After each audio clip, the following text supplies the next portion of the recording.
Basically heart অ্যাটাকটা কিন্তু এই রক্তের দলা দিয়েই হয়। চর্বি জমতে জমতেই ব্লক হয়ে হার্ট অ্যাটাক হয়, ব্যাপারটা কিন্তু পুরোপুরি তা না। আপনার কাছে গেলেই আপনারা এনজিওগ্রাম করলেই হার্টে রিং পরাতে বলবেন এবং অতি দ্রুত সিদ্ধান্ত নিতে বলবেন। হার্টের মাংসপেশি যদি রক্ত চলাচল না পায়, যত সময় যাবে তত তার হার্টের মাসেল ড্যামেজ হতে থাকবে। সাধারণত যাদের ডায়াবেটিস, প্রেশার, ডিসলিপিডেমিয়া অর্থাৎ কোলেস্টেরল বেশি, এগুলো যাদের থাকে এদেরই কিন্তু হার্ট অ্যাটাক হওয়ার সম্ভাবনা বেশি থাকে। প্রতি 10 জনের মধ্যে 4 থেকে 5 জন পেশেন্টই বলে যে ডক্টর, আমি ভেবেছিলাম আমার ব্যথাটা গ্যাস্ট্রিকের ব্যথা। দর্শক, স্বাগত জানাচ্ছি বি নিউজ 24 এর নিয়মিত স্বাস্থ্য বিষয়ক অনুষ্ঠান ইম্পেরিয়াল হেলথ ডক্টর ডেস্ক থেকে। আমি ডক্টর মোহাম্মদ সোহেলুজ্জামান। আর আজকে আমাদের সাথে একজন বিশেষ অতিথি উপস্থিত আছেন, ডক্টর মোহাম্মদ আসিফুদ্দোজা আসিফ, যিনি কার্ডিওলজিস্ট অথবা হৃদরোগ বিশেষজ্ঞ হিসেবে কর্মরত আছেন ল্যাবএইড হাসপাতাল, ধানমন্ডি, ঢাকা। স্যার, আপনাকে স্বাগত জানাচ্ছি আমাদের অনুষ্ঠানে। থ্যাংক ইউ আমাকে ইনভাইট করার জন্য। স্যারের কাছ থেকে আমরা আজকে হৃদরোগ অথবা কার্ডিওলজি অথবা হার্টের নানা খুঁটিনাটি বিষয় নিয়ে জানার চেষ্টা করব। দর্শক আমাদের সাথেই থাকবেন। স্যার, আপনার কাছে আমাদের একটা প্রশ্ন, যেটা আমাদের সাধারণ একটা মানুষ, একটা কৃষক, একটা সাধারণ মানুষ কিভাবে বা কি সমস্যা দেখে প্রথমেই বুঝতে পারবে যে সে হৃদরোগ অথবা হার্টের রোগে আক্রান্ত? খুবই ভালো প্রশ্ন আপনার, কারণ এটা মানুষের মধ্যে একটা কমন চিন্তা যে আমার কখন আমি বুঝবো যে আমার হার্টের রোগ হলো কিনা। সেক্ষেত্রে আমরা পেশেন্টদেরকে সহজ করে যেটা বলতে চাই সেটা হচ্ছে যে একটা মানুষ যদি দেখে যে সে পরিশ্রম করলে, আপনি যখন কৃষক দিয়ে শুরু করলেন, এভাবে আমি বলি যে সে যখন ভারী কিছু তুলতে যায়, ভারী কোনো কাজ করতে যায়, তখন যদি সে ফিল করে যে না, তার বুকের মাঝখানে একটা বড় অংশ জুড়ে জোরে চাপ লাগছে বা ব্যথা ব্যথা লাগছে বা দম নিতে কষ্ট হচ্ছে, বা সাথে যদি সে দেখে যে না, তার ভারী কাজ করার সময় বুকে চাপের পাশাপাশি তার শরীরে ঘাম দিচ্ছে, অস্বস্তি লাগছে, ইভেন এই চাপটা বা এই ব্যথাটা এমনও হতে পারে যে বুক থেকে বিভিন্ন দিকে চলে যেতে পারে, গলার দিকে, হাতের দিকে, পিঠের দিকে। স্যার, হাতের দিকে গেলে বেসিক্যালি কোথায়? বাম হাত? হাতের দিকে ইউজুয়ালি বাম হাতেই বেশি যায়, তবে ডান হাতেও যেতে পারে। এবং সেক্ষেত্রে পেশেন্ট ফিল করবে যে যখন সে বিশ্রাম নেয়, এই ব্যথাটা বা অস্বস্তিটা আস্তে আস্তে কমে আসে। এসব ক্ষেত্রে সাধারণত ইনিশিয়ালি আমরা যেটা বলি যে হার্টের সমস্যাগুলো যখন শুরু হয়, তখন সাধারণত পেশেন্ট ভারী পরিশ্রমের মধ্যেই সেটা ফিল করে। বাট যত দিন যেতে থাকে, তার ডিজিজটা যত প্রোগ্রেস করতে থাকে, সে আস্তে আস্তে অল্প পরিশ্রমও এটা ফিল করা শুরু করে। এটা করা মানে হচ্ছে তার রোগটা আস্তে আস্তে সামনের দিকে এগোচ্ছে, প্রোগ্রেস হচ্ছে। স্যার, আরেকটা ব্যাপার হলো গিয়ে এখানে আমাদের মানুষের মধ্যে বিশেষ করে আমরা কিন্তু স্যার একটা ব্যাপার, আমাদের ধরেন হার্টের ব্যথা, বুকের ব্যথা অথবা পেটের ব্যথা, ইভেন মাথা ব্যথাও, এই ব্যথাগুলোকে আমরা গ্যাস্ট্রিক বলে একটা সান্ত্বনা দিতে পছন্দ করি নিজেকে। স্যার, আমরা অনেক সময় হার্টের ব্যথা ও গ্যাস্ট্রিকের ব্যথা বলে ইগনোর করে থাকি। তো স্যার, আপনি কি একটু আমাকে একটু বলতে পারবেন এই দুইটা ব্যথার মধ্যে আসলে পার্থক্যটা কি বা কখন অ্যাটেনশন দেওয়া উচিত? এটা খুবই প্র্যাকটিক্যাল কোয়েশ্চেন। ইভেন আপনার কথার প্রসঙ্গে আমি বলি, আমাদের কাছে যখন হার্টের পেশেন্টগুলো আসে, বিশেষ করে আমরা সিসিউতে যখন হার্ট অ্যাটাকের পেশেন্টগুলো ডিল করি, প্রতি 10 জনের মধ্যে 4 থেকে 5 জন পেশেন্টই বলে যে ডক্টর, আমি ভেবেছিলাম আমার ব্যথাটা গ্যাস্ট্রিকের ব্যথা। একটু আগে যে সিমটমগুলো আমরা বলছিলাম সেটা হচ্ছে আমরা যেটা বলি যে ইফোর্ট অ্যাঞ্জাইনা, অর্থাৎ হার্টের প্রাথমিক দিকের যে সিমটম। বাট হার্ট অ্যাটাকের সিমটমগুলো একটু ডিফারেন্ট। সো কোনটা গ্যাস্ট্রিকের ব্যথা আর কোনটা হার্টের ব্যথা, এটা বোঝার জন্য আপনাকে আগে হার্ট অ্যাটাকের সিমটমগুলো জানতে হবে। হার্ট অ্যাটাকের সিমটম হচ্ছে বুকের মাঝখানে ব্যথা এবং সেটা তীব্র ব্যথা অথবা তীব্র চাপ অথবা একদম দম বন্ধ হয়ে আসা, এবং সেই দম বন্ধ হওয়া চাপটা বিভিন্ন দিকে রেডিয়েট করা, আমরা যেটা বলছিলাম গলার দিকে, হাতের দিকে। ইভেন পেশেন্ট, এবং এই সংখ্যাটা যথেষ্ট সিগনিফিক্যান্ট, বেশ কিছু পেশেন্ট গ্যাস্ট্রিকে জ্বালা পড়ার মতো বুকে জ্বালা পোড়া নিয়েও আসতে পারে, যার কারণে মানুষের মধ্যে স্যার, বমি একটা ফ্যাক্ট কিনা এই ক্ষেত্রে? বমি আপনার হচ্ছে যে গ্যাস্ট্রিকের সমস্যা থেকেও হতে পারে, ইভেন হার্ট অ্যাটাকের ফিচার হিসেবে নশিয়া বা ভমিটিং যেটা আমরা বলি, বমি ভাব আসতে পারে, বাট নট ম্যান্ডেটরি আসতেই হবে এমন না। কিন্তু কিভাবে বুঝবো যে কোনটা গ্যাস্ট্রিকের ব্যথা আর কোনটা হার্টের ব্যথা? সব মানুষই গ্যাস্ট্রিকের যে সমস্যা যেটা আমরা বলি অ্যাসিডিটি ইস্যুস কম বেশি সবাই ফেস করে, বাট হার্ট অ্যাটাক থেকে যখন বুকে জ্বালা পোড়া হয়, এটা একটু আনইউজুয়াল, অস্বাভাবিক জ্বালা পোড়া।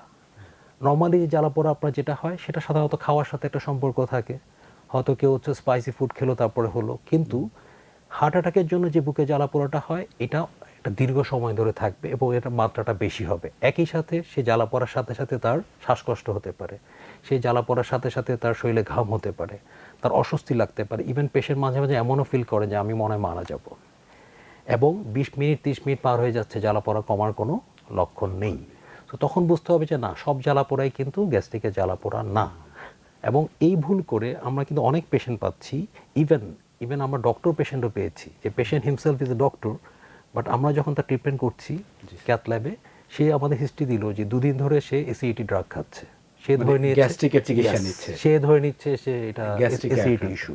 ওই যে আপনি একটু আগে বললেন না যে মানুষের মধ্যে একটা টেন্ডেন্সি থাকে, এটা স্কেপিং টেন্ডেন্সি, জি স্যার, যে এক্স্যাক্টলি আমার মনে হয় হার্ট অ্যাটাক না, আমারটা মনে হয় এসিডিটি ইস্যু। অ্যাসিডিটি। সো এই ক্ষেত্রে আমার মনে হয় মানুষের মধ্যে সচেতনতা জরুরি।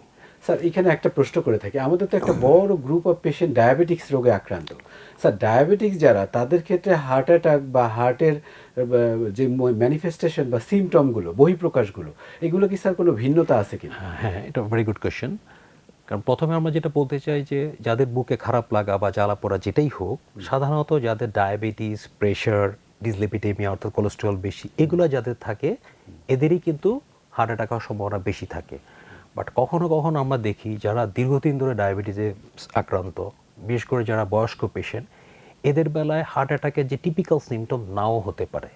কখনো কখনো বুকে ব্যথা বা বুকে চাপ বা বুকে জ্বালা পোড়া ফিল করা ছাড়াও হার্ট অ্যাটাক হতে পারে। এই ডায়াবেটিক্স রোগীদের ডায়াবেটিস রোগীদের বিশেষ করে আপনি জেনে থাকবেন যে ডায়াবেটিক পেশেন্টদের আমরা অটোনমিক নিউরোপ্যাথি বলি, অর্থাৎ তাদের হচ্ছে যে ফিল করার, যে বডিতে যে মানে আমার কোনো সমস্যা হলে সেটা যখন সে ফিল করবে, এই ফিল করার টেন্ডেন্সিটা তাদের কমে যায়। জি স্যার। সেক্ষেত্রে হার্ট অ্যাটাক যে সিমটম, এই সিমটম ছাড়াও পেশেন্ট আমাদের কাছে হার্ট অ্যাটাকের ফিচার নিয়ে আসে।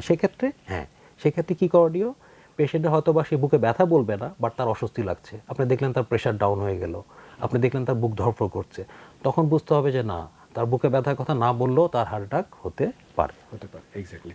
স্যার আর একটা ব্যাপার হলো গিয়ে আমাদের সমাজের প্রচলিত কিছু ব্যাপার, কারণ আমরা তো মেসেজগুলো সাধারণ মানুষকে দিতে চাই, যে সাধারণ মানুষের মধ্যে একটা প্রবণতা আছে প্রাইমারি পিসিআই, বা এটাকে আমরা যদি বাংলা মিনিং বা তর্জমা করি তাহলে ব্যাপার দ্বারায় হার্টে রিং পরানো। এই হার্টে রিং পরানো নিয়ে একটা ভ্রান্ত ধারণা আছে যে আপনাদের কাছে গেলেই, আপনারা এনজিওগ্রাম করলেই হার্টে রিং পরাতে বলবেন এবং অতি দ্রুত সিদ্ধান্ত নিতে বলবেন। তো এই ক্ষেত্রে স্যার এই যে হার্টে আপনারা কখনই রিং পরাতে বলেন, আর এই ক্ষেত্রে সময়েরই কোনো গুরুত্ব আছে কিনা স্যার? অবশ্যই এটা বর্তমান প্রেক্ষাপটে খুবই গুরুত্বপূর্ণ একটা ইস্যু। আমরা চাই আমাদের এই প্রোগ্রামের মাধ্যমে মানুষের মধ্যে এই সচেতনতাটা তৈরি হোক। আমি মেসেজটা খুব ক্লিয়ার করে দিতে চাই, যখন একটা পেশেন্টের হার্ট অ্যাটাকের সিমটম তৈরি হয়, অর্থাৎ তার ব্যথা যখন শুরু হয় বা বুকে চাপ লাগা যখন শুরু হয়, ওই সময়টা খুবই গুরুত্বপূর্ণ। কেন?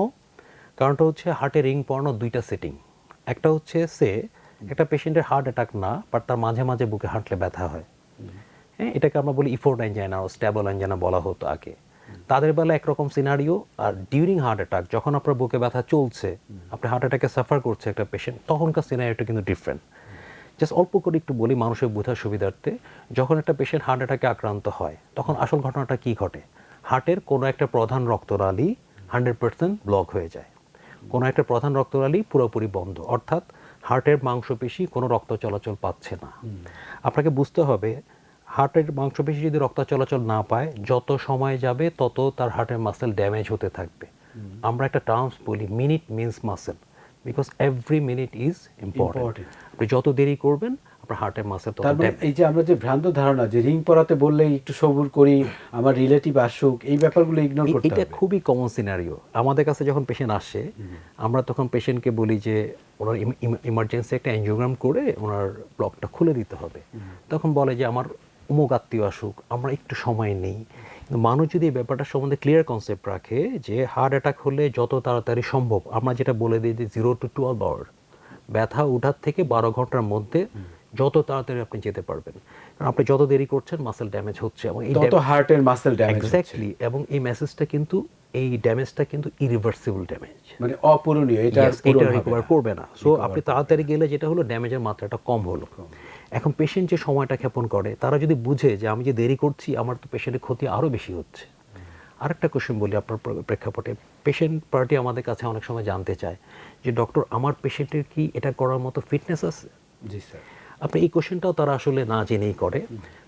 সবচেয়ে বেশি মানুষ মারা যায় হার্ট অ্যাটাকে, যেই হার্ট অ্যাটাকটা চলছে, যে হার্ট অ্যাটাকের কারণে উইদিন মিনিটস, উইদিন আওয়ার্স মানুষ মারা যেতে পারে, সেই রোগীর আবার অন্য ফিটনেস নিয়ে কোনো চিন্তা করার প্রশ্নই আসে না, প্রশ্নই আসে না। আগে তো লাইফটাকে সেভ। এক্স্যাক্টলি। সো এই জন্য আমরা পেশেন্টকে, ইভেন আমরা এই তাড়াহুড়োটা এই জন্যই করি যাতে পেশেন্টকে যত তাড়াতাড়ি আমরা রক্ত চলাচলটা স্বাভাবিক করে দিয়ে আসতে পারি, পেশেন্টের মৃত্যু ঝুঁকিটা যাতে কমে যায়। এবং এখানে আরেকটা ইম্পর্টেন্ট জিনিস, মৃত্যু ঝুঁকি কমার পাশাপাশি হার্ট অ্যাটাকের যে কমপ্লিকেশনগুলো পরবর্তীতে হার্টের মাংসপেশি ড্যামেজ হয়ে যাওয়ার কারণে হার্ট ফেলিউর, অ্যারিথমিয়া বলি, বিভিন্ন হার্টবিট উল্টাপাল্টা হয়ে পেশেন্ট মারা যেতে পারে।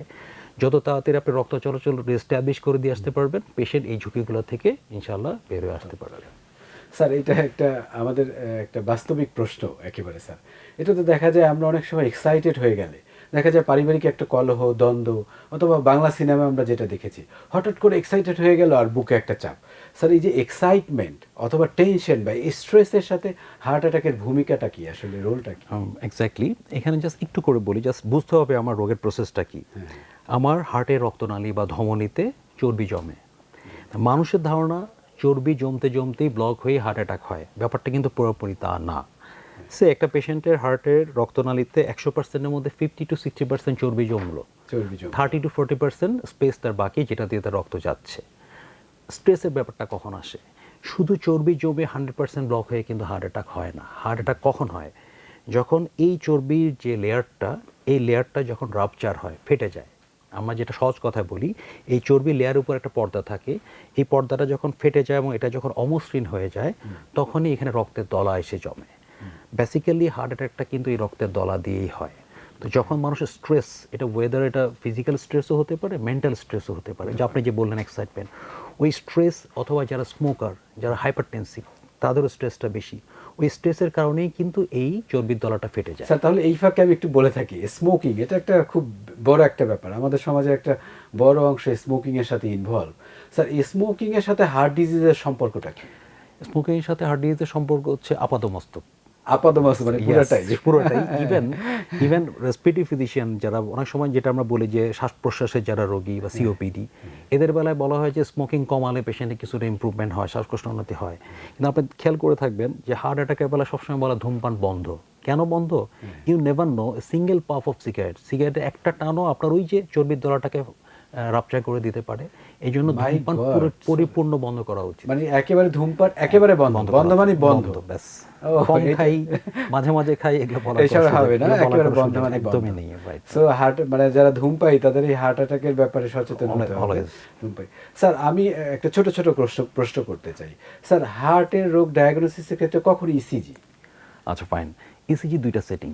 একটা হচ্ছে যে যেমন পেশেন্টের বেলা আমাদের অ্যাডভাইস যে আপনাদের যখন বুকে ব্যথা হলো বা বুকে খারাপ লাগলো কী করণীয়? পেশেন্টরা বসে থাকে, গ্যাস্ট্রিক বলে সময় ক্ষেপণ করে, ফোনে পরামর্শ নেয়। আমি আপনার প্রায় এরকম ফোন পেয়ে থাকি যে আমার তো এই হচ্ছে, কী করব, কী করণীয়, আমার তো অ্যাসিডিটির সমস্যা। সেক্ষেত্রে আমাদের পরামর্শ হচ্ছে আপনার যখন বুকে অস্বাভাবিক খারাপ লাগবে, ইভেন অস্বাভাবিক জ্বালাপোড়াও, যেটা গ্যাস্ট্রিক বলে মানুষ ভুল করে, এমন যদি কিছু হয়, আপনি নিকটস্থ যে কোনো একটা হাসপাতালে যান। আপনাকে বড় কোনো সেন্টার শুরুতেই যেতে হবে নট নেসেসারি। কেন? তখন ওখানকার ইমার্জেন্সি ডক্টর বা এমবিবিএস ডক্টররা একটা ইসিজি সব জায়গায় থাকে, তারা একটা ইসিজি করে অ্যাটলিস্ট আপনাকে বলতে পারবে যে এটা হার্ট অ্যাটাক নাকি অন্য কোনো ইস্যু। এটা কি একেবারে বেসলাইন বা একেবারে ছোট প্রকৃতির একটা হার্টের টেস্ট? এটা ভেরি সিম্পল, ভেরি সিম্পল। এটা করতে 2 মিনিট সময় লাগে এবং এটা ইন্টারপ্রেট দেখেই সাথে সাথে ডাক্তাররা বুঝতে পারে। কিন্তু স্যার সব ক্ষেত্রেই কি ইসিজি দিয়ে ডায়াগনোসিস? Not always. আমি যেটা বললাম এটা হচ্ছে যে আপনার হার্ট অ্যাটাক সেটআপে আমরা যেটা বলে থাকি যে এসটি লিভেটেড এমআই, যেটাতে আপনার সাথে সাথে রিং পড়াতে হয়, ওইটা ইসিজি দেখেই বোঝা যায়। ইভেন অনেকে পেশেন্টরাও প্রশ্ন করে যে ডক্টর আপনি ইসিজি দেখে বলে দিলেন হার্ট অ্যাটাক, আপনি কি ট্রপোনিন পরীক্ষার জন্য ওয়েট করবেন? এই যে স্যার এক্স্যাক্টলি ইসিজি এবং সিরাম ট্রপোনিন, এই শব্দটা আমাদের সাধারণ মানুষও জানে।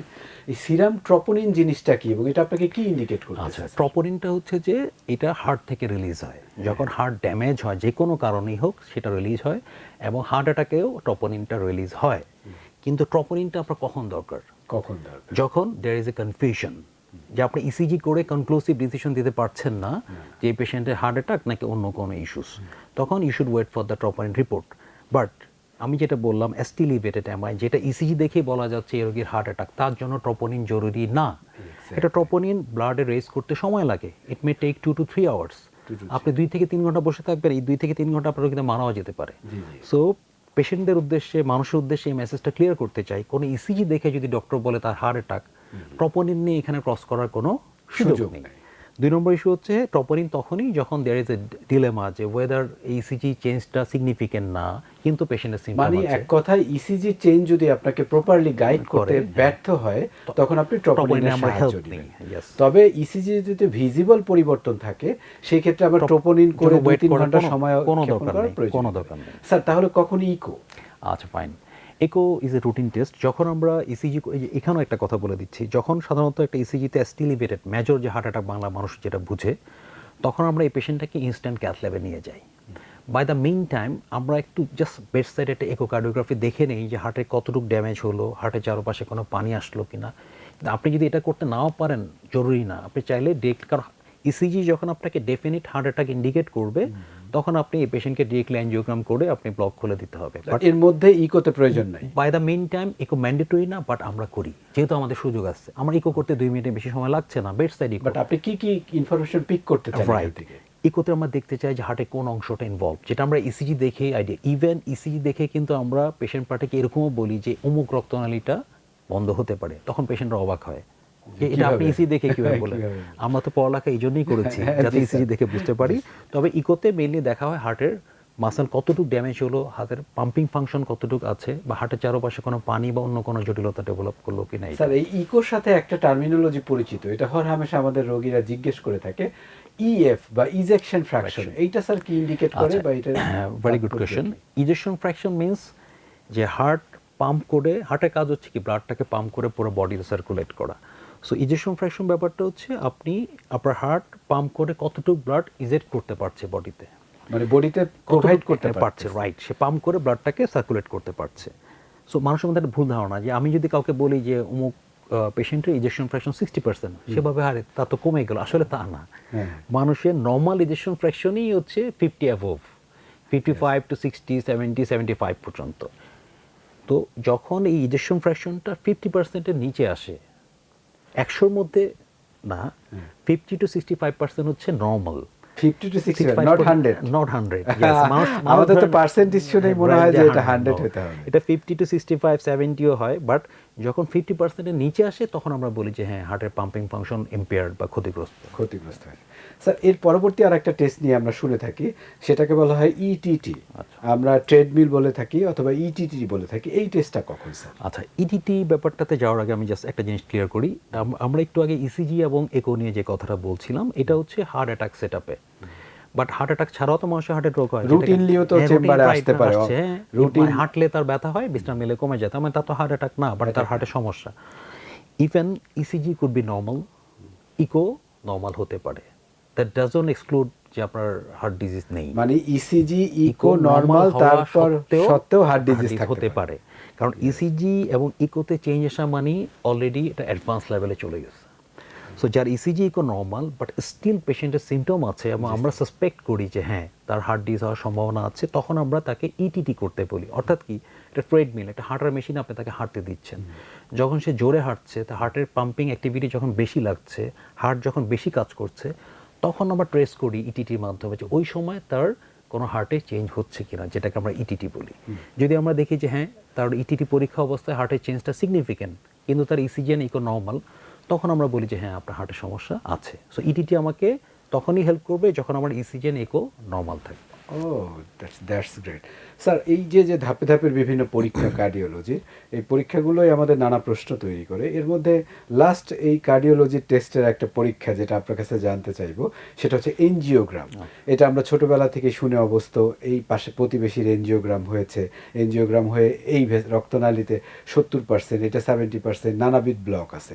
এই যে স্যার এনজিওগ্রাম, আপনি এনজিওগ্রামের সম্পর্কে আমাদের অনেক ভ্রান্ত ধারণা আছে, এনজিওগ্রাম নিয়ে যদি একটু বলেন এবং নানা মাত্রার ব্লক নিয়ে যদি একটু বলেন। আচ্ছা, to be honest nowadays angiogram is very simple investigation. যদিও এটা ইনভেসিভ একটা টেস্ট। স্যার কি কোনো অ্যানেস্থেসিয়ার প্রয়োজন হয়? নো, এখানে কোনো অজ্ঞান করার প্রশ্নই আসে না। ইভেন পেশেন্ট নিজে, তাহলে আমরা ভয় পাচ্ছি কোথায়? রাইট, পেশেন্টের ভয়টা কোথায়? ভয়টা হচ্ছে যে যেহেতু রোগটা হার্টের, মানুষের মধ্যে একটা টেন্ডেন্সি যে চেক করলে কি জানি ধরা পড়ে। আপনি দেখবেন যে অনেক ডায়াবেটিক পেশেন্ট চেক করতে চায় না, সুগার করলে যদি ধরা পড়ে তার চেয়ে এর আগে ভালো আছে। আমরা যে মেসেজটা দিতে চাই, এনজিওগ্রামে অনেকগুলো অ্যাডভান্টেজ। হার্টের রোগ মানেই এনজিওগ্রাম তা কিন্তু না। পেশেন্টরা ভয় পায় যে আমি তো গেলেই মনে আমাকে এনজিওগ্রামের কথা বলবো। No, not necessary. সব পেশেন্টকে কেন এনজিওগ্রাম করতে হবে? ইভেন ইসিজি ইকো ইটিটি করে যদি আমরা বুঝি হার্টের রোগ আছে, এর মধ্যে 50% পেশেন্ট ওষুধ দিলেই ভালো থাকে। যে পেশেন্ট ওষুধ দিলে তার বুকে ব্যথা কমে যাচ্ছে, থাকছে না, তাকে তো আপনার এনজিওগ্রাম লাগছে না। এনজিওগ্রাম তখনই আমরা অ্যাডভাইস করি যাদের হাই রিস্ক, যার ডায়াবেটিস আছে, প্রেশার আছে, ফ্যামিলিতে হার্টের ডিজিজ আছে, এবং আমরা যখন সাসপেক্ট করি যে তার প্রবলেমটা বেশি এবং এখান থেকে হার্ট অ্যাটাকে টার্ন নিতে পারে, তখনই আমরা এনজিওগ্রামটা অ্যাডভাইস করি। এবং মানুষের ভ্রান্ত ধারণা দূর করার জন্য বলছি, কোনো এক সময় ছিল আগে যেটা করা হতো পায়ের কুচকি দিয়ে এনজিওগ্রাম করা হতো, যেটাকে আমরা ফিমোরাল অ্যাপ্রোচ বলি। Nowadays 90 to 95% angiograms are done over radial route, মানে সিম্পল হাতে যে আমরা স্যালাইন দেই, ঠিক স্যালাইনের মতো ক্যানুলা করি যেরকম সিম্পল আমরা একটা ক্যানুলা করি। এবং মজার ব্যাপার কি জানেন, ব্যাপারটা এত সিম্পল, এই পরীক্ষা করার সময় পেশেন্ট মনিটরে দেখে তার হার্টের রক্তনালী কোথায় কি, আমাদেরকে জিজ্ঞেস করে স্যার এটাতে ব্লক আছে, হ্যাঁ, তখন আমরা বলি যে হ্যাঁ না বাবা ভালো আছে, আপনার সবকিছু দেখতেছে আর কি। লাভটা কোথায়? এবং এই টেস্টটা করতে 10 থেকে 15 মিনিট সময় লাগে। মানুষের ভয়টা কেন? আপনি পরীক্ষাটা সিম্পল, কিন্তু অ্যারেঞ্জমেন্টটা একটু ওটির মতো। আমরা তো ক্যাথ ল্যাবে নিয়ে যাই, পেশেন্টকে ড্র্যাপিং করি, সব দেখলে পেশেন্ট ভয় পেয়ে যায়।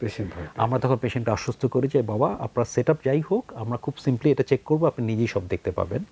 এবং আপনি যখন দেখবেন যে এনজিওগ্রাম করে, তার মানে এনজিওগ্রাম হয় কনশাস পেশেন্টের, অবশ্যই সচেতন, সে দেখতে পায়, নিজে কথা বলতে পারে, ইন্টারঅ্যাকশন হয়। হ্যাঁ, পেশেন্টকে আমরা বলি বাবা শ্বাস বন্ধ করেন, শ্বাস ছাড়েন, এখানে অজ্ঞানের কোনো প্রশ্নই আসে না, আমরা জাস্ট লোকাল অ্যানেস্থেটিক ইউজ করি। এবং সিম্পল একটা ক্যানুলা, কোনো কাটা ছেঁড়ার কোনো সুযোগ নাই, ইউ ডোন্ট ইউজ ব্লেড। আমরা ওখানে ব্লেডই রাখি না, যেখানে ব্লেড নাই সেখানে কাটা ছেঁড়ার প্রশ্ন কেন আসবে? তাই না? আপনারা সার্জন, আপনারা কাটা ছেঁড়া করেন, বাট আমরা ব্লেডই রাখি না। এবং মজার ব্যাপার হচ্ছে, আপনি সকালে যদি পেশেন্ট ভর্তি হয়, আপনি সকালে এনজিওগ্রাম করে বিকালে পেশেন্ট বাসায় চলে যেতে পারে, হসপিটাল স্টে করারও দরকার নেই। তাহলে আপনাকে বুঝতে হবে ব্যাপারটা কত সিম্পল। কিন্তু লাভ দুইটা, সেটা হচ্ছে এনজিওগ্রাম করে আপনি দেখে নিলেন যে আপনার রক্তনালীতে ব্লক আছে কিনা, এটা 1 নম্বর কোশ্চেন। কেন 1 নম্বর কোশ্চেন বললাম? আমরা এমন অনেক পেশেন্ট পাই যারা 5টা 6টা 7টা হার্টের ওষুধ খাচ্ছে। যখন আমরা ডাউট করি যে না, তার হয় হার্টের সমস্যা আছে অথবা নেই, হার্টের বেলায় কখনো ডিলেমা, কনফিউশন রাখা যাবে না। আইদার আপনার কার্ডিয়াক ডিজিজ আছে অথবা নেই। কেন? যখন আমরা এনজিওগ্রাম করে অনেক পেশেন্টের দেখি ফকফকা রক্তনালী পরিষ্কার, কোথাও কোনো ব্লক নেই, but he was getting 5 to 6 drugs, 5 থেকে 6টা ওষুধ সে অলরেডি 5-6 বছর ধরে খাচ্ছে। লাভটা কোথায়? আপনি তার সবগুলো ওষুধ বাদ দিয়ে দেন। আননেসেসারি 5 থেকে 6টা ওষুধ, এই যে অপ্রয়োজনীয় 5টা ওষুধ, আমাদের বিশেষ করে আমাদের অনেকের কাছে আসলে আমরা হার্টের ডিজিজ চিন্তা করলেই একটা লিপিড লোয়ারিং এজেন্ট, একটা 2-3টা হার্টের ওষুধ দিয়ে বসে থাকি, এবং রোগী আমাদের কাছে হর হামেশা এসে বলে আমার হার্টের রোগ আছে, বাট ক্লিনিক্যাল কোনো ডায়াগনোসিস নাই, ক্লিন কাট। বাট এই ওষুধগুলো তো প্রয়োজন নাই। সেক্ষেত্রে আপনি যখন এনজিওগ্রাম করে ক্লিয়ার হয়ে গেলেন, একটা মানুষকে সারা জীবনের এতগুলো ওষুধ থেকে আপনি রক্ষা করতে পারলেন, এটা হচ্ছে পজিটিভ নিউজ, যে ভালো আসলো। তার মানে কি, আপনার এনজিওগ্রাম করে যে রিপোর্ট ভালো আসে, এটা কিন্তু আপনার লাভ। কি লাভ? যে আননেসেসারি ওষুধের বার্ডেন থেকে আপনি বেঁচে গেলেন। সেকেন্ড থিং, ব্লক ধরা পড়লো। সেক্ষেত্রে আমরা দেখি যে ব্লকটা কোথায়, কোন রক্তনালীতে। হার্টের প্রধান রক্তনালী 3টা থাকে, কোন লোকেশনে, ব্লকের পার্সেন্টেজটা কতটুকু। রোগীরা জানতে চায়, সবসময় একটাই কথাই জিজ্ঞেস করে, ডক্টর পার্সেন্টেজ কত, পার্সেন্টেজ কত, ব্লকের পার্সেন্টেজ কত। আমরা যেটা বলতে চাই যে ইউজুয়ালি যখন পার্সেন্টেজটা 70% ক্রস করে যায়, 70%-এর আগে যে ব্লকগুলো, এগুলোতে সচরাচর পেশেন্টের সিমটম হয় না এবং কিছু করাও লাগে না, শুধু ওষুধ খেলেই চলে। ইভেন আমরা যদি দেখি যে ব্লকের 70%-এর চেয়ে বেশি, 80%, 90%, এবং শুধু তাই না, ব্লকটা খুব ভালনারেবল পজিশনে, সে হার্টের প্রধান রক্তনালী একদম গোড়াতে, একদম অরিজিনে ওখানে, তখন আমরা অ্যাডভাইস করি যে না বাবা, আপনার এই ব্লক থাকা অবস্থায় আপনাকে শুধু ওষুধে রাখাটা নিরাপদ না। কেন? কারণ ওই ব্লকটাই, ওই যে বললাম, চর্বির দলাটা ফেটে যেয়ে যখন তখন 100% বন্ধ হয়ে যেতে পারে এবং বড় ধরনের একটা হার্ট অ্যাটাক হতে পারে। তখন আমরা পেশেন্টকে অ্যাডভাইস করি যে ইদার আপনার যদি একটা রিং পরানো দরকার হয়, আমরা ব্লকটা খুলে দিয়ে রিং পরিয়ে দিব। অথবা একটা কোশ্চেন আমি বলে দিই, পেশেন্টরা জানতে চায় যে কখন রিং, কখন বাইপাস। এক্স্যাক্টলি স্যার, এই প্রশ্নটা আমি আপনাকে করতাম, যে আমারই এক পরিচিত রিলেটিভ কিছুদিন আগে আমাকে প্রশ্ন করেছিল যে ডাক্তার সাহেব, আমি কি বিপদে পড়ে গেছি, আমি কি আসলে হার্টে রিং পরাবো নাকি ওপেন হার্ট সার্জারিতে যাব, আমি কোনটা আমার জন্য ভালো, বা কোনটা কখন? এক্স্যাক্টলি। সো এটা একটা সহজ সমাধান দিই। আমরা যারা ইন্টারভেনশনাল কার্ডিওলজিস্ট, আপনাকে একটা যে মাথায় রাখতে হবে, মন গড়া চিকিৎসা করার সুযোগ নেই। দেয়ার ইজ স্ট্রং গাইডলাইন, কোনটাতে রিং, কোনটাতে বাইপাস। আবার কিছু কিছু ক্ষেত্র আছে যে আপনি দুটোই করতে পারবেন। সাধারণত যেটা হয়, ব্লক যদি সিঙ্গেল 1টা বা 2টা ব্লক হয়, ফোকাল লেশন বা স্ট্রেট ক্লিন কাট লেশন, এগুলোতে সচরাচর আমরা রিং পরিয়ে দিতে বলি। জি স্যার। কারণ bypass is a major surgery. But যখন দেখা যায় যে আপনার ব্লকের মাত্রাটা বেশি, 3 বা তার অধিক ব্লক, অথবা ব্লকটা এমন একটা লোকেশনে, যে লোকেশনে আপনার স্টেন্টিং করলে বা রিং পরিয়ে দিলে এটা আউটকাম ভালো নাও হতে পারে, তখন আমরা বলি যে হ্যাঁ, বাইপাস করা আপনার জন্য বেটার হবে। আর থার্ড সিনারিও, যে হ্যাঁ, বাইপাসও করা যাবে, ব্লকও রিং দিয়েও ক্লিয়ার করা যাবে, আপনি যেটা চুজ করেন। কিন্তু পেশেন্টের মধ্যে যেটা ভয়, বাইপাস করতে সবাই ভয় পায়, বুক কাটতে সবাই ভয় পায়। আমরা যেটা পেশেন্টকে, আমি যে অ্যাডভাইসটা পেশেন্টদের দিই, কোনো ইন্টারভেনশনাল কার্ডিওলজিস্ট যদি তার মুখ দিয়ে বলে যে বাবা বাইপাস করলে ভালো হবে আপনার জন্য, আমার মনে হয় তারা বাইপাসে যাওয়াটা ভালো। কারণ আমি আমার কথা বলি, আমি ইন্টারভেনশনাল কার্ডিওলজিস্ট। যদি রিং পরালে ভালো হতো, বাইপাসের কথা আমি মুখ দিয়ে আনতেন না। বেরই করতাম না, আমি বলে দিতাম যে বাবা রিং পরান। বাট আমি যখন বাইপাসের অপশনটা তুলবো, আপনাকে বুঝতে হবে যে ইউ শুড ডু, আপনার Yes, করা উচিত। yes. আর যেটা ইকুয়াল সেটা আমি তাকে সুযোগ দিব যে হ্যাঁ আপনারা চিন্তা করে দেখেন যে বাইপাস করবেন নাকি নাকি- রিং পরাবেন। স্যার, অনুষ্ঠানের শেষ দিকে আমরা আপনার কাছে এই আমাদের হার্টের ডিজিজ বা কার্ডিওলজির সমস্যা অথবা হৃদরোগের সমস্যা যেটাই বলি না কেন, এইটা নিয়ে দিয়ে আমাদের সোসাইটিতে প্রচলিত কিছু ভুল ধারণা এবং মানুষের জন্য আপনার কিছু তথ্য। আচ্ছা, সেক্ষেত্রে মানুষের জন্য আমি যেটা মেসেজ দিতে চাই যে যে কোনো ধরনের বুকে ব্যথা, সেটা যদি অস্বাভাবিক বেশি মাত্রা এবং ডিস্ট্রেসিং হয়, যেটা সে সচরাচর সে আগে ফেস করেনি, এরকম কিছু হলে আশেপাশে মানুষের কথা না শুনে সচেতন হওয়া জরুরি। নিকটস্থ ডাক্তারের কাছে যান, ডাক্তারকে ডিসিশনটা নিতে দেন যে আপনার এই বুকে খারাপ লাগাটা কি হার্টের ব্যথা না অন্য কোনো কারণে। এটা হচ্ছে প্রথম মেসেজ।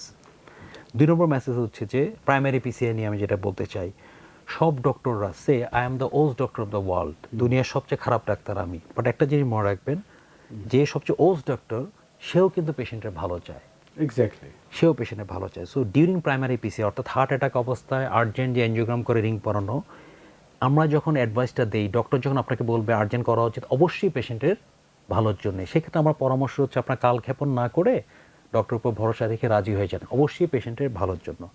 আর থার্ড ইস্যু, লুকোচুরি করা যাবে না। সিমটম থাকলে সেটা এক্সপ্রেস করা উচিত। জাস্ট ফিনিশিংয়ে আপনাকে এতটুকু বলি, আপনি সার্জন, আপনার কাছে যখন পেটে ব্যথা নিয়ে আসে, রোগী কিন্তু বাসায় বসে থাকে না। না না, কিন্তু ওই হার্টের ব্যথা মাঝে মাঝে হয় না, একটু হয় আবার চলে যায়, হয় চলে যায়, দেখি করতে করতে এই কিন্তু যে অনেকে প্রবলেমটা স্যার কালক্ষেপণ ওইখানেই করে। হয়, সেটা হচ্ছে আমরা হার্টের ব্যথাকে অনেক সময় গ্যাস্ট্রিকের ব্যথা বলতে বলে। পছন্দ করি এবং এবং নিজেকে সান্ত্বনা দিয়ে যে বাসায় না, থাকতে পছন্দ আমার এটা করি। হয়নি। আমার এটা হয় নাই আর কি। রাইট, এটাই মেসেজ। এটাই আছে। থ্যাংক ইউ স্যার, আমাদের অনুষ্ঠানে সময় দেওয়ার জন্য। আপনার এই তথ্যগুলো মানুষের প্রয়োজনে হবে এবং আমাদের সাধারণ মানুষ উপকৃত হবে। ধন্যবাদ জানাচ্ছি আপনাকে।